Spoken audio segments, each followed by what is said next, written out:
This is Open Door with Vince Robinson. In-depth conversations with people who are making a difference in the lives of others here and around the world. Culture is at the heart of who you are. Know your culture, find yourself on Open Door with Vince Robinson. Greetings and salutations, Grand Rising, Cleveland, Ohio, and the rest of the planet. Welcome to another edition of Open Door with Vince Robinson.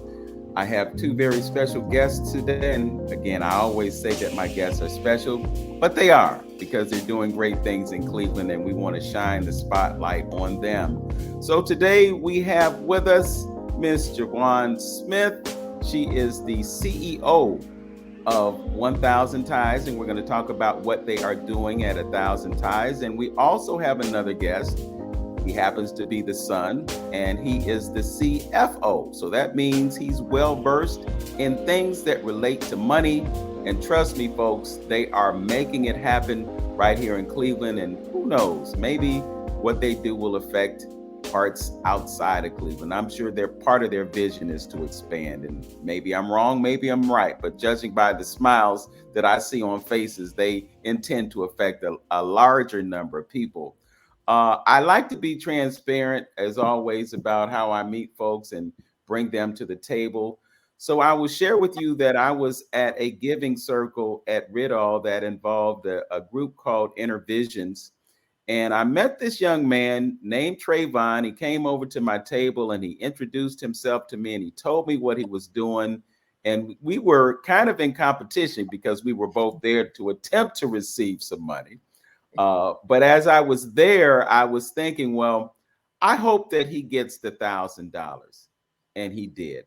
He shared with me that he's teaching young folks how to play chess.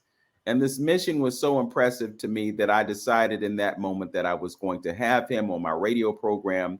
Little did I know that the woman that he was sitting with was his mother, Jowan, and she was there for the very same reason, a very worthy cause. So with all of that, welcome Jowan Smith and Trayvon Porter to Open Door.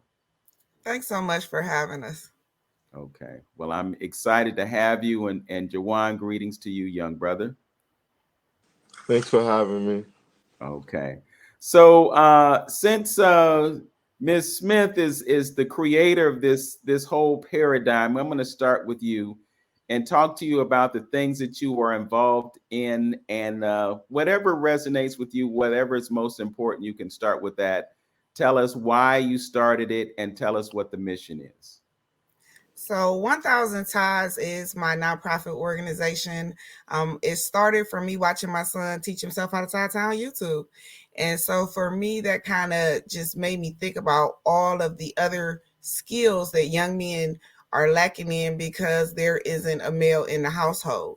And so I started to watch him and his friends and their interactions. And, I'm noticing like they're not really shaking hands. Communication is limited because they're all on their phones, just the basics. And so it made me think maybe we as a community needed to come together and try to give these young men these basic skills. And we could start with something as simple as a tie. I mean, it's a conversation starter, but it's also becoming a lost skill because people just don't wear ties anymore. And so I created this day with the support of Al Grimes from the Fatherhood Initiative and my friends that are in the fraternities to give us that male support for us to just embrace our young men and have a day of community. And so it started in 2019 with us having our 1,000 Ties event in collaboration with Cleveland Public Schools. And it has just grown tremendously since then. We still have our event, but now we have it in Warrensville, but it's still open to all young men in Northeast Ohio. And then we have our community-based mentoring program for young men 10 to 16. And then that program, we do life skills once a month. And then we also incorporate the family. So all of our programming is inclusive because we can't teach skills to the children, but not give skills to the parents as well. So we have 100% parent participation in our community-based program. And then we also teach life skills inside of 4 different school districts in Cleveland. And some of the districts, the high schools, actually give those students a credit for participating in a life skills class. And so they're learning everything from changing attire, financial literacy, social and emotional etiquette, dining etiquette. My son Trey teaches a cooking class. He's a chef. All of our participants also learn chess because chess correlates to life. And so there's so many different topics that we go over, but that's something that's taught inside of the schools. And then we have our community service initiative that started during the pandemic. Since we couldn't have our big event, we decided to start doing resource drive-through events.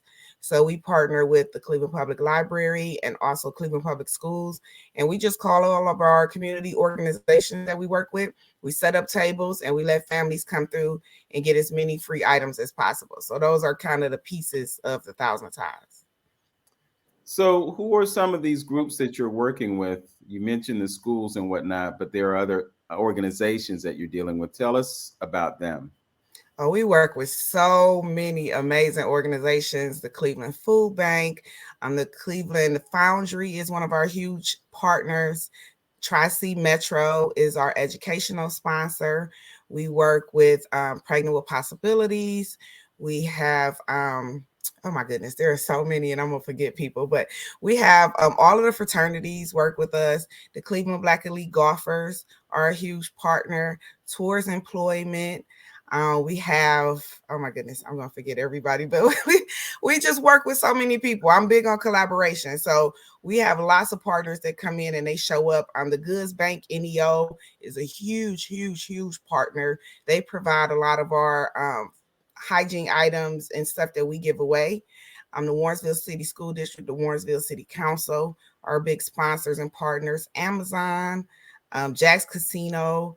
As far as nonprofit organizations, we work with the Cleveland the Kids Book Bank, Literacy in the Hood. There's just so many because we are open to partner with everybody. Buckeye Health Plan, the Cleveland Police and Fire and EMS are huge supporters. They come out. The Ohio State Troopers. So we get a lot of support. Rhythm and Stroke is one of our newest partners. I love him because his mission is about teaching people of color how to swim. And I think that's real important. So we just, we're always open to any resource that can help our families. We want to connect our families to as many resources as possible. That's interesting, Jowan, because I have actually interviewed Coach Andre. Oh, okay. I love him. Yeah, Rhythm and Stroke, that's a powerful program, because it enables people who might have physical challenges and ability to exercise in a water aquaponic situation, and not aquaponic, but an aqua situation that takes the pressure off of their joints and so forth and so on. And so he's changing lives. So I'm glad to see that you're partnered with him. And I'm really impressed by all the folks that you're collaborating with. But one thing that really resonates with me in all seriousness, Jowan, is the fact that you are working with young Black men, because these young fellas, they're falling through the cracks, and folks are stepping up for the girls. Lots of programming for girls and hardly any for boys. Yeah. And I saw that firsthand, raising my son. It was just like you could go find a girls group everywhere, but there were hardly any boys groups. And so when I was ready to do this, I actually tried to give this idea to some men, because I'm like, well, it would be more powerful if men were leading the charge. I would work on getting the collection of the ties. So we put the pitch out to the community like, hey, we need ties. The Cleveland Public Library stepped up and said, hey, you can use any of our locations as a drop-off spot. So the community has been phenomenal. We've had donations of probably over 40,000 ties over the last 4 years. And so everybody has been a part of this movement. It's not just me, the community as a whole. Even outside of Ohio, I've received donations. Okay. All right. So let's hear from Trayvon. He's been waiting patiently for his opportunity to jump into the conversation. Trayvon, talk about your involvement in this program, or these programs, because you got more than one thing going on here. But talk about you getting started in it and why it's important to you. So to me, the most important thing or aspect that I bring is the youthfulness. I bring a different look when it comes to planning programs and adding different things to our programming. And I take a lot of pride in being the one that can connect with the kids on a different level because I'm closer in age with them. So that's usually a pretty big plus when it comes to having me on board. And with the chess, I learned at a young age how important knowing how to play chess and understanding the actual game is. So I try to teach all of the young men how important the game is, and it's not just something we're doing to pass time. Yes. Well, in a previous episode of this program, I interviewed a couple of gentlemen who have I'm calling it loosely a ministry, but basically their mission is to go into the juvenile detention center, excuse me, and have an impact on the lives of the young men there. And as I listen to the fact that you are young and you can relate to them, I'm just wondering how great it would be if perhaps there was some way for you to be in there to bring the mission of chess to them and perhaps get them to view life differently. Have you ever had any thoughts about perhaps doing a prison outreach or some type of way of connecting with young people who have literally lost their way in life? I believe we were in contact with getting into juvie and bringing our programming in there. So I'm definitely open to something like that. Yeah. Okay. Let me ask you this.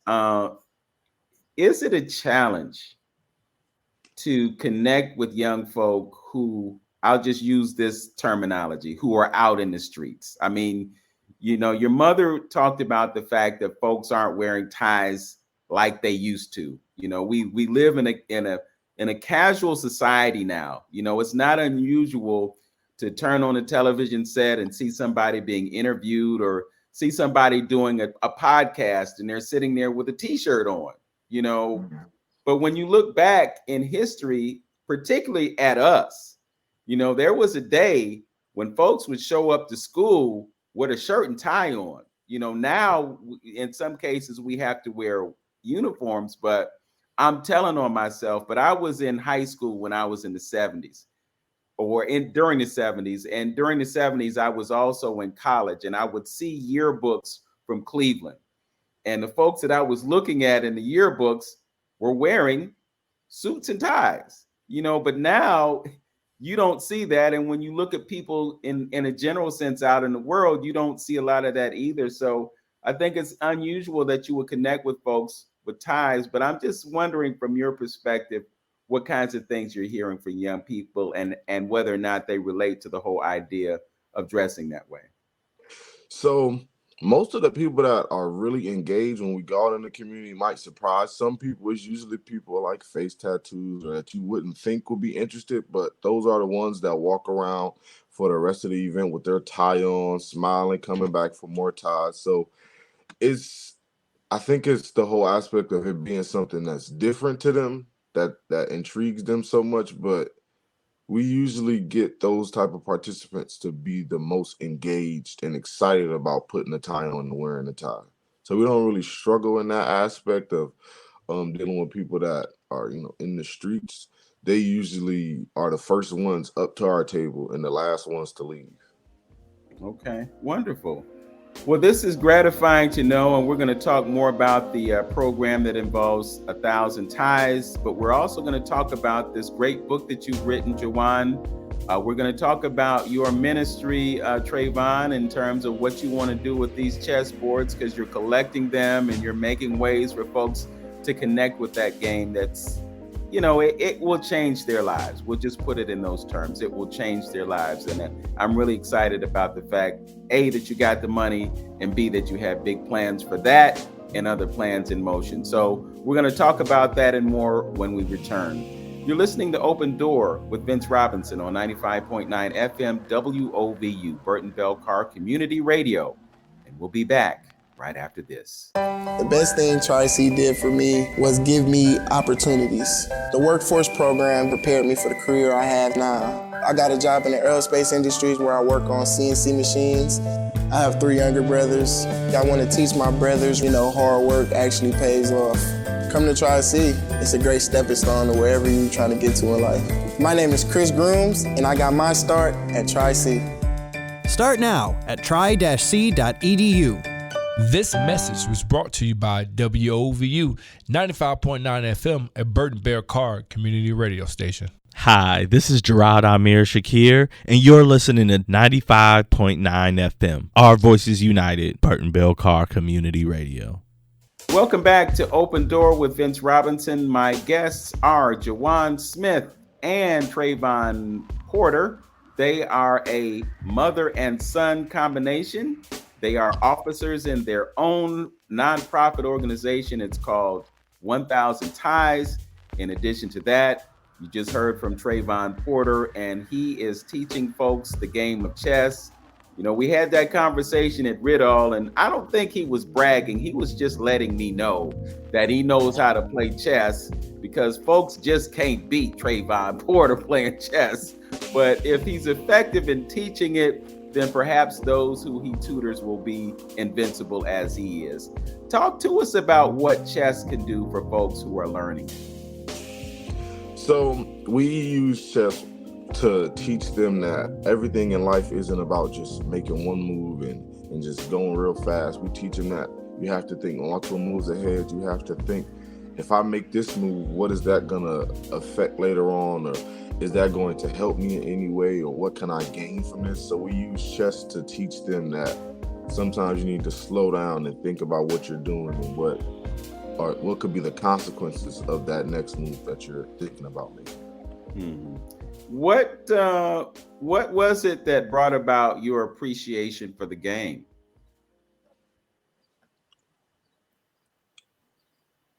When I was in the 7th grade, I seen a movie about people playing chess, and it just seemed really interesting.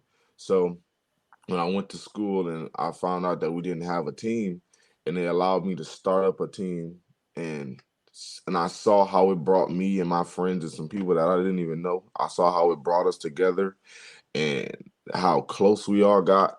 I seen that that's important when it comes to like team building and relationship building and things like that. Okay. Jowan, what's it like for you to hear your son talk about learning this game and then being so energized and passionate about bringing it to others? I love it. When my son was younger, I wasn't big on video games. So I was really excited that, we could do chess. I always thought that it was a man's game and that for him to be a young man, he needed to have that skill. So when he was challenged with teaching his classmates how to play, I just knew that, this was going to be something he would be good at. And for him to be able to teach his friends. And then that year they actually won 2nd place. And so he got to the point where he started beating their coach.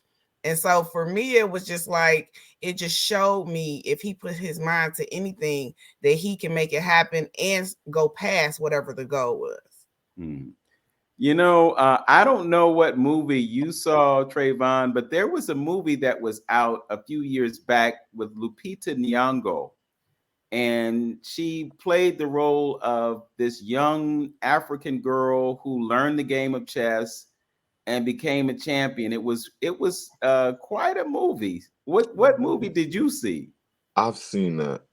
I think it was it Antoine Fisher? It was something. I don't really remember the name. It was a long time ago, but I know what movie you're talking about. It's on Disney Plus. Oh, it's on Disney Plus now. Okay. Well, you see a movie like that and it makes you want to learn chess. I actually, at one point in life, I had a chess board and I learned how to play chess, but I didn't really stick with it. I was a Scrabble guy. I was into words. I'm not bragging, but I used to beat my parents playing Scrabble. Oh. But in the back of my mind, I'm thinking, no, chess is the game that I need to learn just because it's so mental. And you talk about that whole idea of being a few steps ahead. When you're playing an opponent, you're anticipating their moves. And it's always fascinating to me how you can formulate these strategies. I had a conversation with someone the other day who told me about his love for chess. And he was talking about how he creates some type of diamond. And he talked about how he was able to sacrifice his queen but still get the checkmate. So there's a lot to that game, probably a lot more than folks realize. In the conversation that I had with the gentlemen who were working in the detention center, they talked about this idea that the inmates or the young men who are incarcerated don't like the idea of being soft. How do you break through that?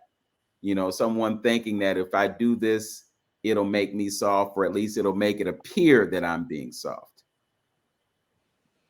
So I found that if you show them other men, like in the community or in the world, that they might not have known, have played chess or done a certain thing that they can relate to, that it'll help like bridge that and help them get past thinking that is viewed as being soft. Okay. So tell us what your plans are, because it's a fairly ambitious plan, but I think it will have a maximum impact. Tell us what you plan to do in terms of bringing chess to the masses, so to speak. So I've always been interested in like teaching chess, and I learned that there's not that many like scholarships or that much money after you get out of like middle school or high school, those type of tournaments. So the goal is to get my program in as many schools as possible. And the incentive is for the high school group, we do scholarships for the end of the program tournament. And for the middle schoolers, we do a tournament, but the prizes is like a bicycle or a TV or something like that. So the plan is to incentivize it so we can get people to be more serious and actually take the time, because when you're practicing chess, you're taking the same amount of time that you would practice like basketball or football, but there isn't the same amount of opportunities and rewards for your time. So that's what I want to do. I want to feel that. I want people to be able to feel like they're working towards something. Yeah. Well, another beautiful thing that you just pointed out is the fact that you can play chess for the rest of your life. When you engage in sports, there comes a point in time where the body just don't do what the body used to do. Yeah. Especially when you're playing the physical sports like football. The running backs have a very short career because they take so much punishment on the field. And, basketball, perhaps not as physical, and you can play that longer, but you get long in the tooth, you ain't in the NBA anymore if you get to that level. So beautiful thing that you can pass something along on that level. Jowan, you are not only involved in 1,000 Ties, but you have some entity that is intended to get folks into college. Can you talk to us about that? So getting our babies to college 101 is my initial platform to being in the community. I was able to get my daughter scouted, but I had to do it on my own. So the schools, they have resources that are available that are hands-on for the students, but the parents kind of get left out of the process, which doesn't make sense to me, because as a team, we could get more accomplished. So when my daughter was in school, somebody actually told her she had dyslexia. So they told her, you probably won't go to college. You need to just prepare for workforce. And so for her, that was motivation. Like, you're not going to tell me what I can't do. And so she was a really good athlete. So I took the time to research and learn how to get her scouted, the best schools to approach, how to get the colleges to come to Cleveland. So I did all of that. And so other parents started to see, and they're like, wait, the school's not helping me as much. Can you help me? And so I started working with other parents, and then it kind of almost became like a full-time thing of me helping families, working with people at the library, meeting with people. And so I entered the Cleveland Leadership Center Accelerate competition, and I actually won the education category. And one of the judges was Eric Gordon, who was the CEO of Cleveland Schools at the time. And so like a week later, he had his staff find me, and we had a meeting, and he voiced that this is something that he wanted for his parents. He wanted to help his parents be resources and be empowered for, to help their children with whatever is to come after high school, whether that's college, trade, or military. And so I actually had a contract before I had a business. So I tell people that my business had a body before it had legs before it had a body. So I had to kind of build the body. So I had to build the business to kind of catch up with the demand for what schools wanted for their parents. And so we teach everything from how to properly do a college visit to how to help your child figure out their passion and follow their passion, understanding high school transcripts, understanding the FAFSA, which is a big thing. We go all the way from A to Z when it comes to whatever your child wants to do after high school, even if that's a trade. How do we get them there? How do we prepare? And so my consulting firm was kind of my foundation. I actually left my job at the county to do it full time because it became such a big thing. Families really needed help. So I had to really give it, 100% of my time. So I left my job, my great job, to do it full time. And I mean, honestly, I have no regrets. That's amazing. What happens when you step out on faith. I'm speaking as someone who used to say he retired, but now I just say I quit my job. And when I quit my job, all these other opportunities started presenting themselves, and sometimes we hold on to those jobs because we think it's the only way that we'll be able to survive. Right. And so we trade our time for the money that they're willing to pay us, but it gets in the way of all the charitable, philanthropic things that we can do and all of the community engagement that we could be involved in when we liberate ourselves from the obligation to give people our time. So I applaud you for taking that leap and then also being so effective in it to a point where you're able to engage so many other organizations in the work that you're doing. Tell us a little bit about your background. You said you were working a job, and I'm assuming that you got an education, which gives you the understanding of how important it is. So talk to us about your background. So at the job that I actually left to become an entrepreneur, I was a caseworker for the county. So I worked, I was actually a hearings worker. So my son used to say I used to come home angry every day, but my job was to defend the agency. I was like a lawyer. It was my job to defend any termination of benefits. And that's not what I went to the county to do. I went to the county to help people. And I was kind of put into a position where I really wasn't able to help people. And so that was the last job that I have. I really liked being a part of the county, but I just felt like I wanted to help people more. And prior to that, I've had a long, lengthy career in media. I worked in TV, radio, print, anything from sales to promotion to artist development. So that's kind of was my first career. And then I went to the county. Okay, so you were one of those people who were in broadcasting, but you were behind the scenes. You didn't have that interest in standing in front of a camera holding a microphone up to your face all the time. No, I did not do that, but I did do commercials. So I did on-screen and voice work for commercials. So I have done that part, but no, I never wanted to be a reporter or on-air personality. That wasn't my path. Okay. Well, at one point it was my path. I worked in radio for 8 years as a radio news reporter. And the story that I tell often is that I did the best I could to get a job in television news in Cleveland, but it just didn't pan out. I went to 3 different stations and met with 2 of 3 news directors. Nothing panned out. And then eventually I realized that television news wasn't for me. But hearing your story, it just puts me in the mindset of what it's like to be a social worker, because when you're in that position, you deal with the problems that everyday people are having.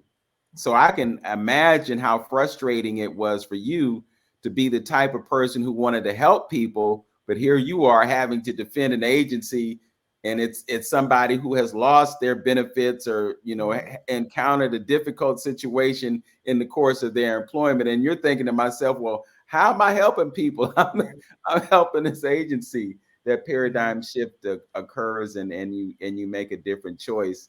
I've often thought that folks who are in this social work field are people who have big hearts. You have to, but you also have to. I always went in every day, and my thought was, I was on the other side of the desk. And I think that's one thing caseworkers need to always remember, that either you were on the other side of the desk at one point, or you can be on the other side of the desk at one point, because it's a very humbling thing to have to go and apply for benefits for a lot of people. A lot of people don't want to have to go do that. But if they have to, or if they're in that situation, we have to remember to be human and have compassion. And so that is how I went into that position. I actually ran into one of my old clients came to my event this past year, and when she walked up and she said, "I saw your name on the flyer, so I came." And so I'm like thinking, I hope I didn't have her to hearing. Like, I hope it was something bad, because she was right in front of me. And so she was like, "You really helped me to figure out my way. Like, you were the best caseworker I ever had." She said, "I was so upset when they said that you weren't there anymore, because you really helped me." And so that was kind of confirmation that my time was not in vain. All right. Well, I want to remind the listeners that you are listening to Open Door with Vince Robinson. My guests are Jowan Smith, the CEO of 1000 Ties, and Trayvon Porter, who is the CFO of 1000 Ties, doing great work in the community. When we come back, we're going to talk to Jowan about the book that she's written. Author is one of the many titles that she wears in addition to her past as a social worker. So we're going to dive in and get more on that when we get back. This is 95.9 FM, WOVU, Burton Bell Car Community Radio. We'll be back. I chose Tri-C because they have great opportunities as far as academics mixing with internships.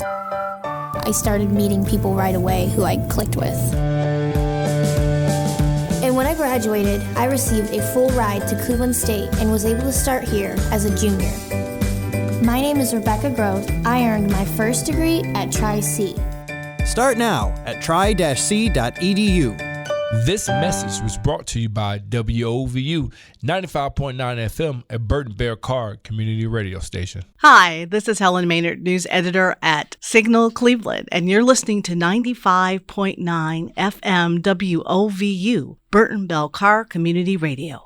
Hey, this is Gaidi Nkrumah. You're tuned in to the best radio station in Cleveland, WOVU 95.9 FM. Our voices united.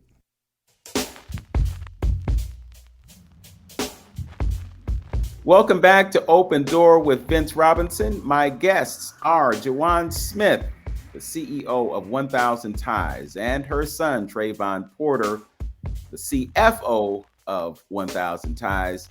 Trayvon, you have a name that's gotten a lot of traction in the past decade. What's it like for you to have a name that's known around the world? I wish it was for something more positive, but I don't really know. I don't think it really had an effect on me per se.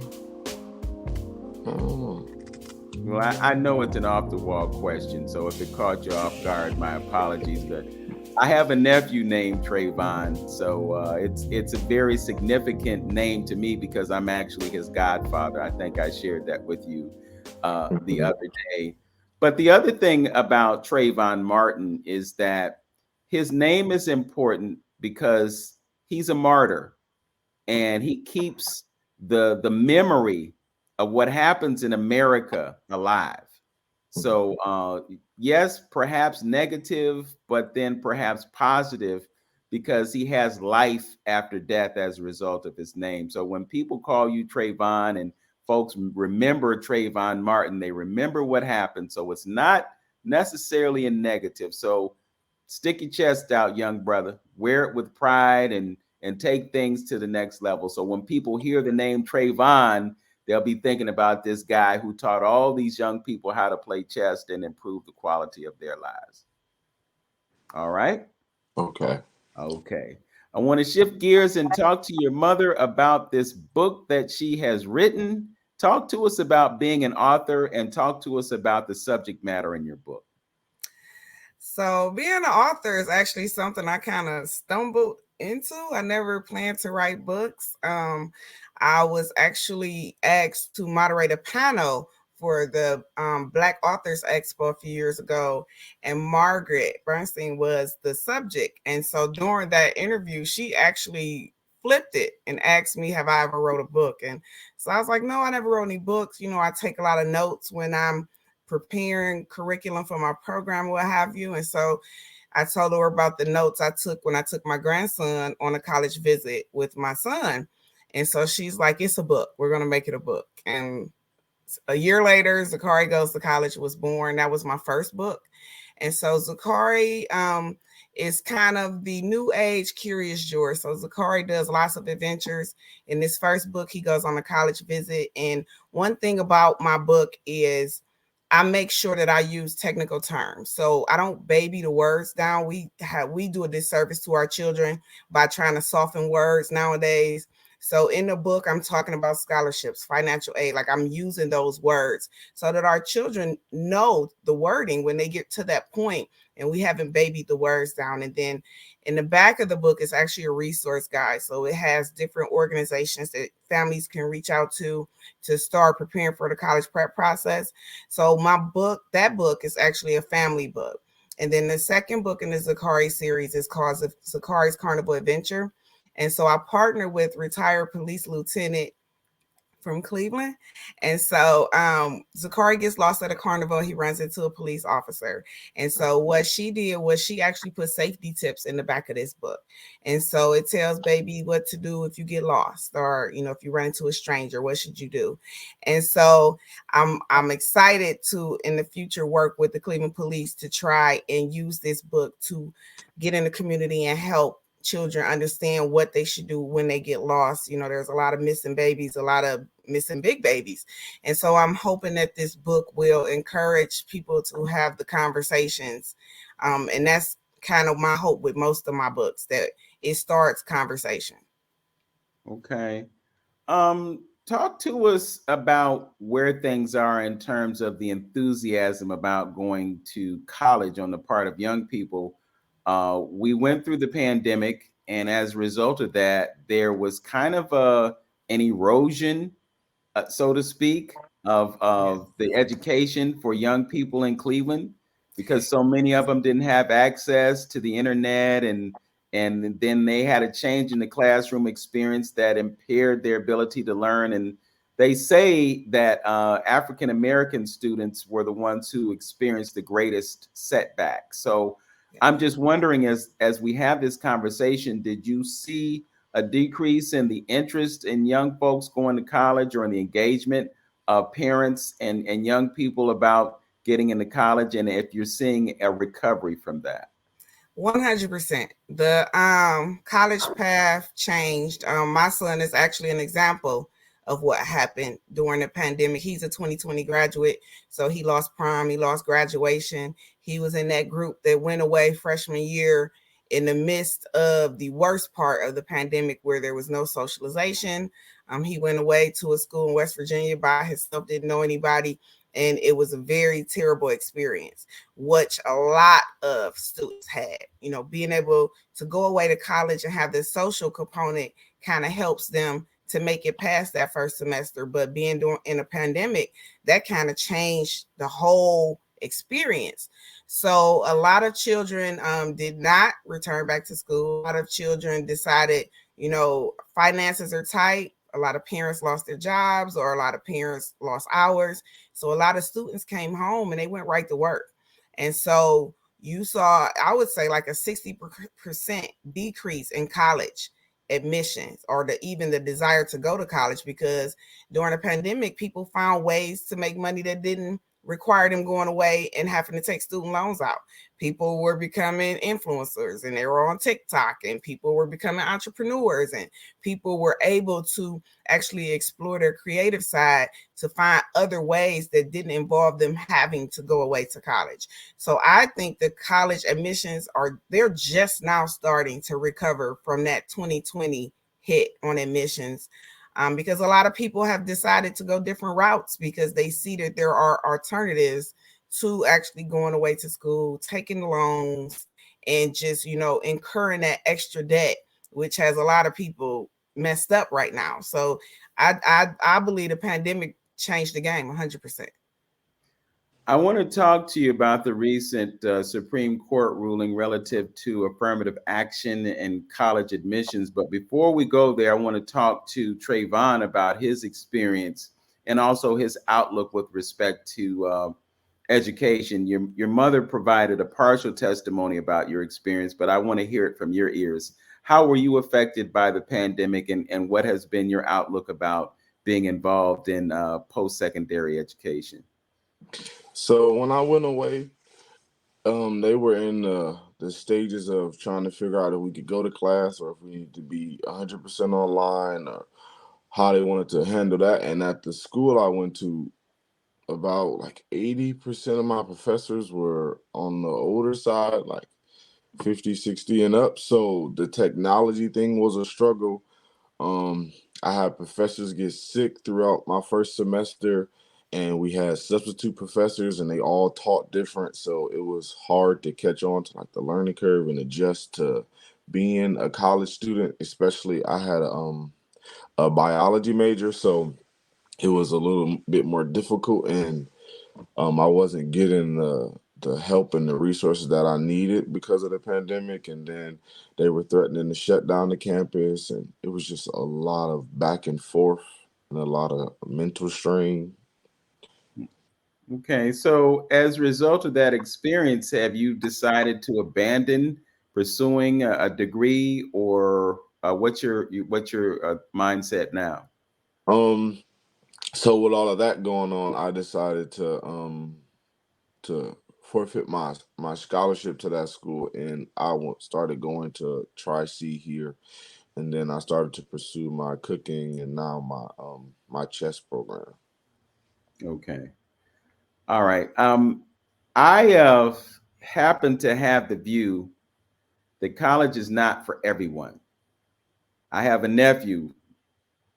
His name is Trayvon, and he's already made it known that he doesn't want to go to college. Uh, and as I'm saying, it's not for everyone, but I think that it is important for people to find something that relates to their purpose. Obviously, you're living a purpose driven life because you're doing something that exists for the benefit of others. So it's not always about having a degree. You know, that the reality is that some people, they go to college, they get a job, they assume that college debt, they pay on that debt for the rest of their lives, and they live miserably because they decided to take that path versus doing something that would be rewarding to them. I often tell people, you know, if you have something that you would do for free and you completely enjoyed it, at some point it's going to pay you, because we live in a universe of abundant possibilities. And when you see it from a position of abundance versus a position of lack, doors will open for you. And I see that in your life, doors are opening for you. So, in terms of education, do what you need to do. I'm sure your mother will be there to assist you in whatever you decide you want to do. But I want to ask you, Jowan, do you encourage folk not to just get the job, but perhaps to take a path that's similar to yours that leads to them doing things that will bring abundance to them and also benefit others? So I'm big on figuring out your passion and how you can make your passion a career. And I'm also a very transparent and blunt person when I'm interacting with parents. And I tell the parents, sit down. This is not your life at this moment. We're planning, the child has to plan their life. And so a lot of times we as parents, we have this vision of what we want our children to do. Like my son was really good in math and science, and I'm very guilty. You're going to be in environmental science. You're going to do something, like I was pushing that. But my son always loved to cook. He always loved to cook. So when he came home and he signed up for the culinary program at Tri-C, I said, okay, if this is what you're passionate about, then this is the route we're going to go. So now he's on track to get his food truck. Like he has, found his passion and what he wants to pursue. So I'm big on helping people understand, figure out what you're passionate about. What would you do if you could get up every day and that's what you could do, and it would make you happy and it would fill your soul? What is that? Because if you go and you pick something just because, they make six figures, you'll be turning back around in 5 or 6 years, probably going back to school to get another degree or figuring out something else because you chose a career based off of the pay instead of the passion. You just said a mouthful there, Jowan, and I'm really happy to hear you say that. I'm mindful of an interview that I did with Stephen E. Boyd and his son, Jamal Boyd. And what happened with them was that Jamal was this rising star in terms of being able to play football at a great level, and he was destined to go to Ohio State University.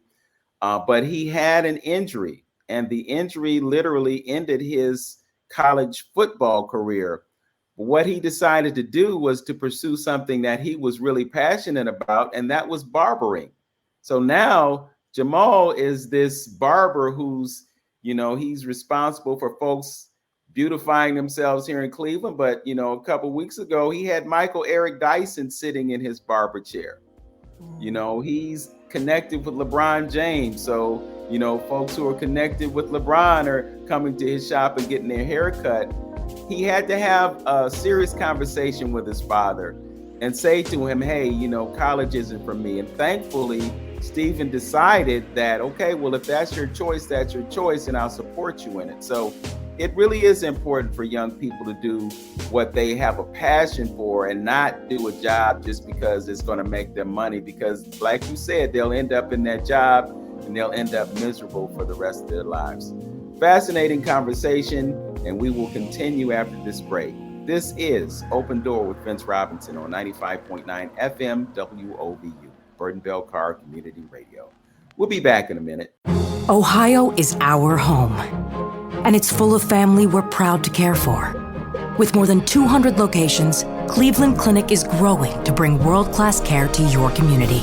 From Canton to Avon, and coming soon to Mentor. Whether it's sniffles and sneezes, or something more serious, big or small, we're always near you. For every care in the world. Schedule your care today at clevelandclinic.org/access. This message was brought to you by WOVU 95.9 FM, Burton Bell Carr Community Radio. Hi, this is April Urban from Signal Cleveland, and you're listening to WOVU 95.9 FM, Burton Bell Carr Community Radio. Hi, this is Gerard Amir Shakir, and you're listening to 95.9 FM, Our Voices United, Burton Bell Carr Community Radio.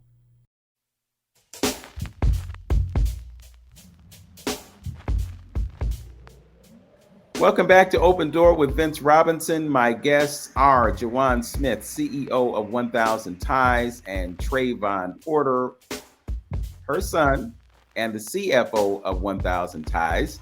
And she's just shared with us that he has a passion for cooking. So I just happen to be on a plant-based diet, Trayvon, and I know you probably cook everything or whatever people want to eat. Talk to us about this passion for cooking and what kinds of things bring you joy and pleasure. So it started when I was younger, but it started with just like making like fried chicken, and my mom always said I had the best seasoned chicken she ever had.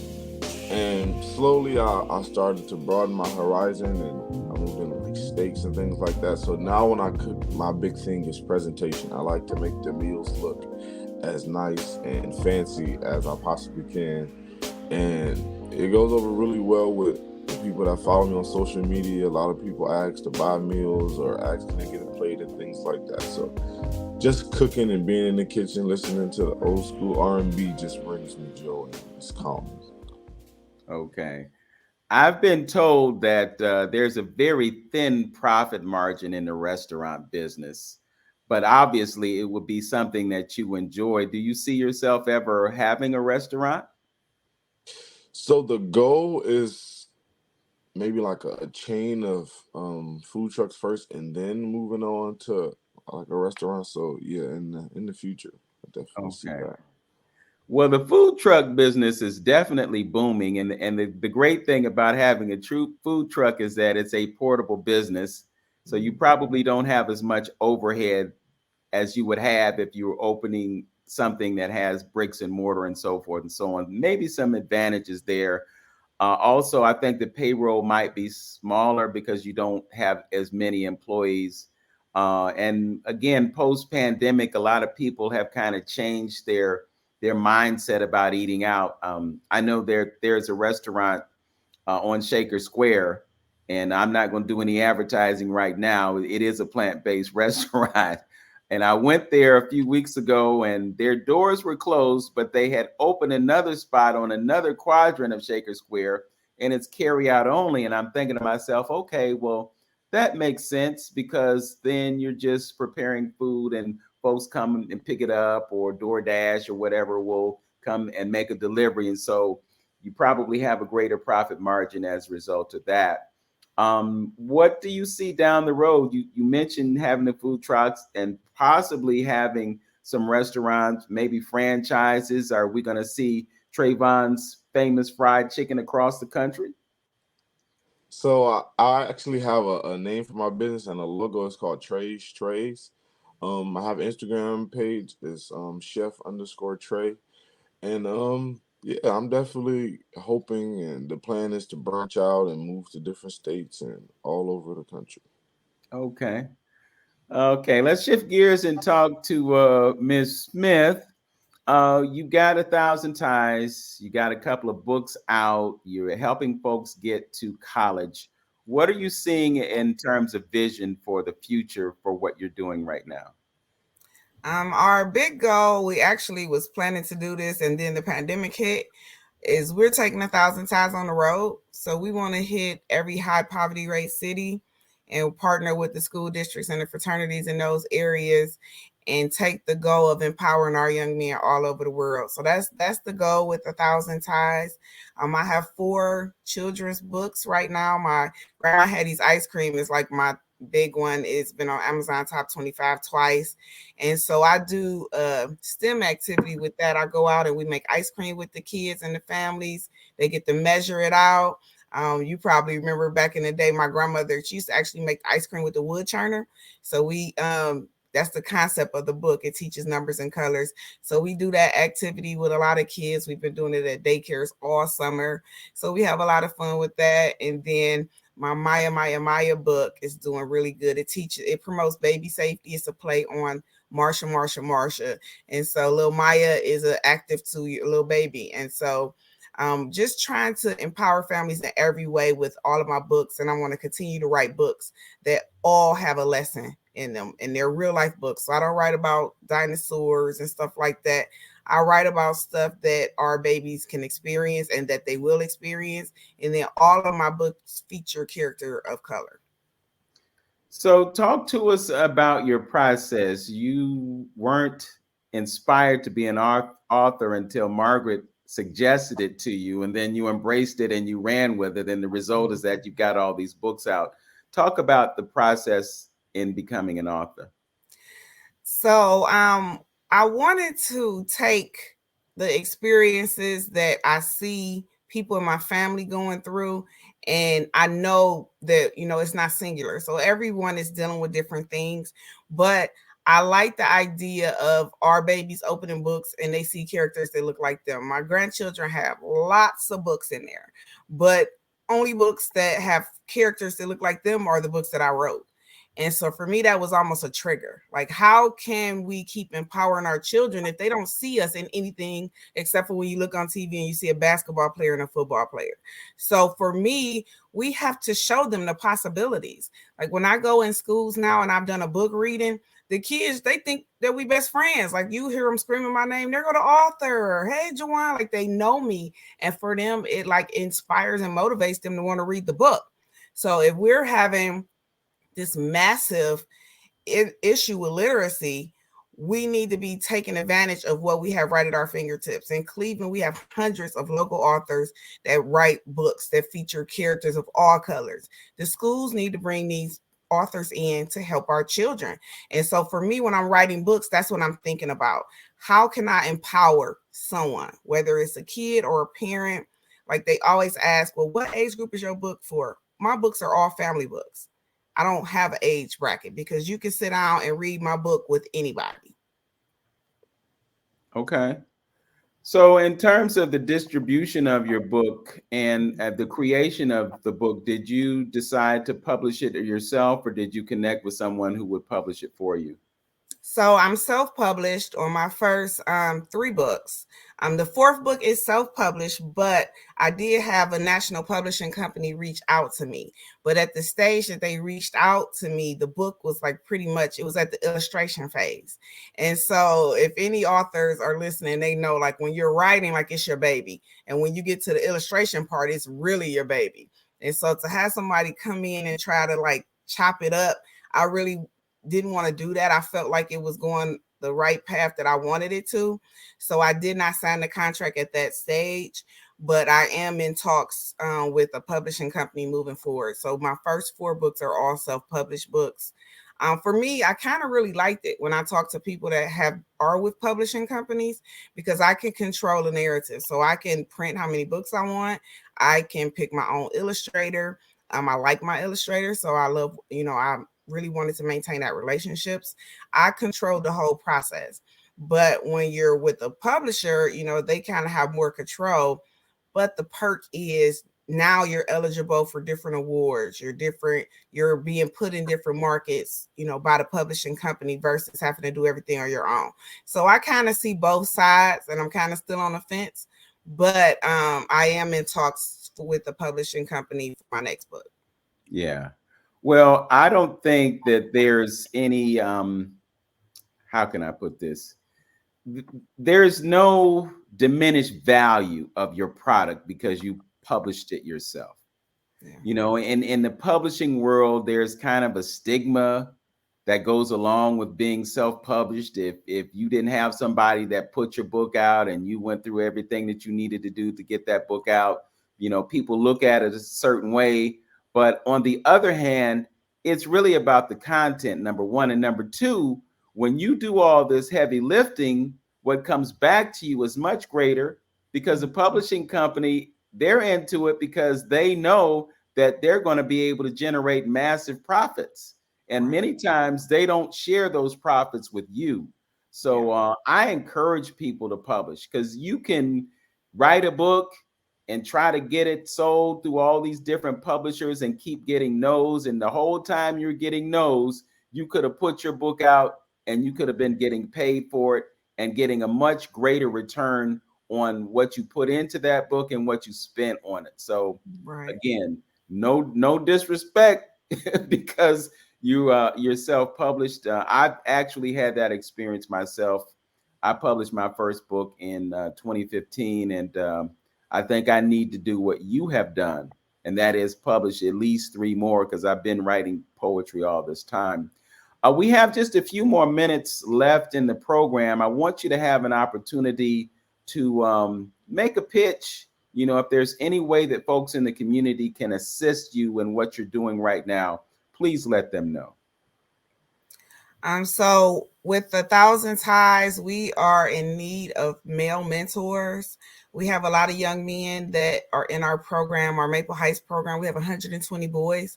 So we need as many males as possible. I understand real life is lifing out here for people, but our young men are going through all types of things. So they need our support. They need to feel like we are here for them and not against them. So we are in need of male mentors. You can always donate neckties to any Cleveland Public Library. Just tell them it's for 1,000 Ties and they'll make sure we get them. And then for the Getting Our Babies to College 101, for all the listing of our workshops, you can go on our website and see the different offerings that we offer. But the school has to bring us in. Parents, y'all, I know y'all want us there, but the schools have to bring us in. And also for the 1,000 Ties Life Skills Program, the schools have to bring us in. So parents, you have to go and talk to the administrators and say, hey, we want these life skills for our students. Our program is working. We're going on our 4th year in one school district because it works. Okay. Trayvon, I don't want to leave you out of the equation. You want to kick out your social media? So I have my cooking page, which is chef_Trey. And with my chess program, I'm in need of boards and people that are willing to go into the school and help with programming with that. Okay. All right. So folks, you've heard it. You can reach out to them in these various ways, and you can connect with them and what they're doing and impact the lives of everyone that is connected with the things that they're doing. I want to thank Jowan Smith and Trayvon Porter for joining me on Open Door with Vince Robinson today. And I want to thank you for listening. As always, know yourself, love yourself, be yourself, do everything that you can to make today your absolute best day.